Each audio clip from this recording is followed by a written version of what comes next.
Apple refused to unlock the phone of terrorists who had committed mass murder. San Bernardino. In San Bernardino, and said those people are entitled to privacy. And Apple will decide, if the phone's going to be locked or unlocked. Apple, not the courts, not our courts, but Apple would make that decision. Is just bizarre. I mean, it shows the political distortions that can exist in some of these companies. You think we'll see more regulation on tech? I don't think, well, there's two kinds of regulation. On size, the kind you've talked about, maybe not sure how to think about that. On the issues of privacy and data protection, yes, I do think we'll see more regulation. In the best of worlds, it's not just slammed down. The regulators will work with the tech companies to find the right solutions. Joining us right now to talk more about that is Fox News senior judicial analyst Judge Andrew Napolitano. Judge, good morning to you. Good morning. I'm smiling because of the comments about the San Bernardino thing, which you and I and our colleagues here on your show analyzed till we were blue in the face. The federal government. And I know that Dagan agreed with Larry Ellison from the get-go. She was just outraged that Apple would not just open the phone. Dagan is giving me one of these Malocchio signs because she's right next to me. She wants me to lay back and not go after Larry Ellison because I disagree with him. No, I want you to be yourself, so go. Here's the issue.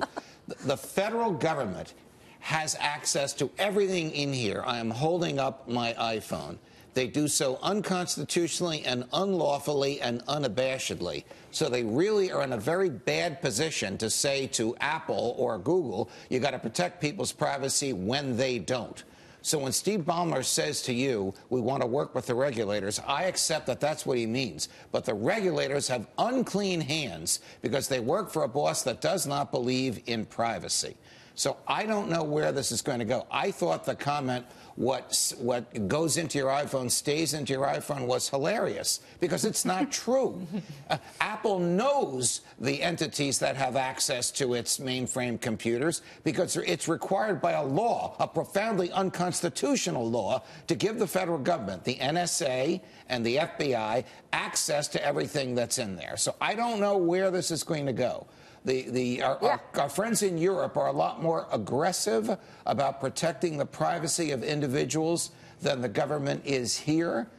Maybe with a Democratic House and a Republican Senate and a president who himself has been profoundly victimized by a violation of his privacy, we will get to some consumer-friendly, privacy-supporting legislation, but I'm not going to hold my breath.